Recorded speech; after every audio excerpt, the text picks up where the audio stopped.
જય માતાજી, જય શ્રી કૃષ્ણ. કેમ છો? મજામાં ને? બધા મજામાં આવીશું. તો 6 વાગી ગયા છે. નાહી ધોઈ અંજારી કાઢી દીવાબત્તી કરી લીધા છે. આજ શુક્રવાર છે એટલે લાઈવ આરતી આવશે ને એટલે થોડી 6:30 વાગે આવશે એટલે બધી પહેલાં તૈયારી બધી કરી લઉં. જો દીવાઈ ભરી લીધા છે. લાલ ધાગે સરકારનો બહુચરમાનો દીવાઈ ભરી લીધો છે અને 6:30 વાગશે ને એટલે લાઈવ આરતી આવશે. તે પહેલાં હું બધું કામ કરીને નવરી થઈ જાઉં. અંજવારીને એવું નાહી ધોઈને એવું બધું કરી લઉં. હાલો, તમને આગળ પાછા મળશે. વહેલી સવારના બધાને જય શ્રી કૃષ્ણ, જય શ્રી કૃષ્ણ. ચાલો ફ્રેન્ડ, જો પૂરી બનાવું છું. નાસ્તો કરવા ટિફિન નથી બનાવવાનું, મારે ઉપવાસ છે એટલે રાજેશ આટલું તો પૂરી બનાવું. ચા બનાવી લીધો છે. આ પૂરી હવે ગરમ ગરમ ઉતારવું. રાજેશ નાસ્તો કરી દીધો. ટિફિન નથી બનાવવાનું એટલે આજે પૂરી બનાવી નાખું. ટિફિન બનાવવાનું હોય ને તો પછી પૂરી બનાવવાનો નો ટાઈમ મળે. આજ કાંઈ બનાવવાનું નથી તો મેં પૂરી બનાવી નાખું. એટલે મારે ઉપવાસ છે એટલે રાજેશ એકાટું બનાવી દઈશ. થોડો ગરમા ગરમ પૂરી ને ચા નાસ્તો કરવા.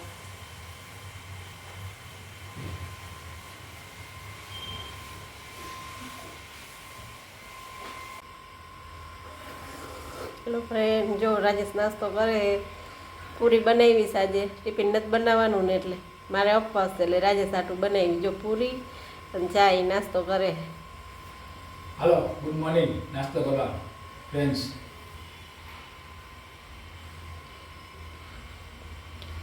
તો મારા માટે હવે દૂધ બનાવવું છે.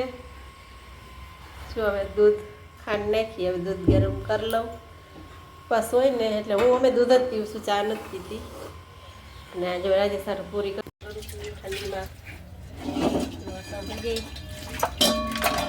પોતા મારવાના છે, કપડાં ધોવાના છે. પેલા પાણીનો વારો હતો ને પાણી ભરી નાસ્તો કર્યો.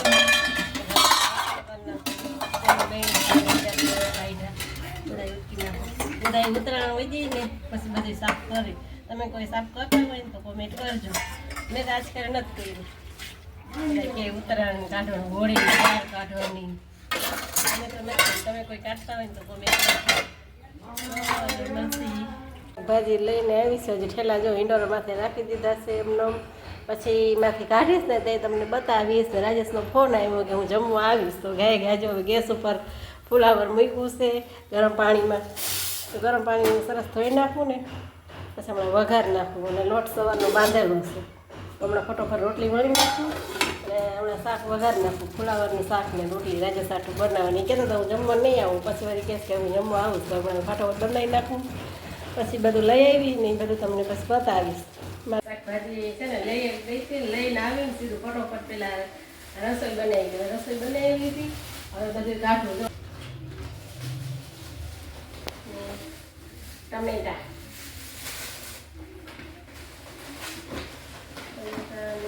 ડુંગળી આટલી ખાલી. હવે આ લોટ, ભૂંગળા, પછી આ કેળા ને સફરજન,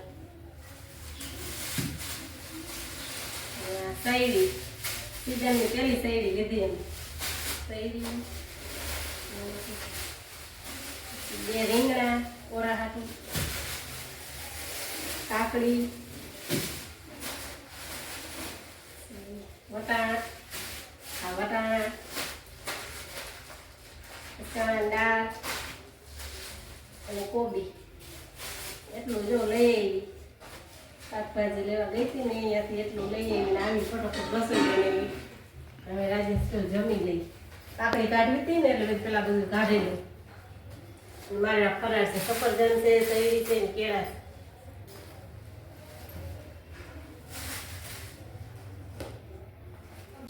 બપોરે જમવા જ ઘરે આવ્યો છે ને કે ટિફિન હોય મારે. આ જમવા આવ્યો છું. હાલો જમવા. ફુલાવરનું શાક, રમકડા, સફરજન, કેળા અને શેરડી. તો જો શેરડી જ્યારે રસ જ નથી, ઉકાળી ગઈ એવી શેરડી આવી છે. આ રૂટના ધંધા કર્યા રાખો ભાઈ બધે વેપારી. હાલો જમવા. ચશ્મા જો માથે છે એને. આમ દેખાતી હશે, દેખાય જ છે આમાં બધાને ચશ્મા. હાલો એ જમી લઈને હું ફરાર કરી લઉં.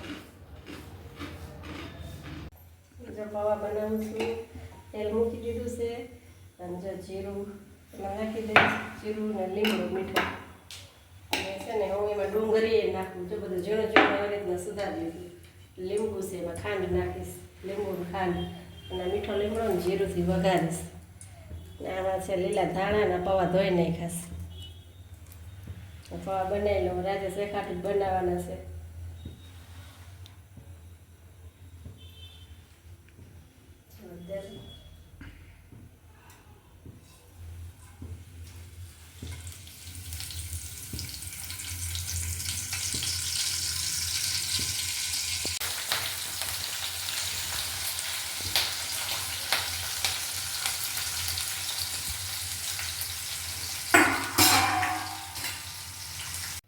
જો પૌવા બટેકા બની ગયા છે અને આ પૂરી ને રોટલી બે બપોરની છે.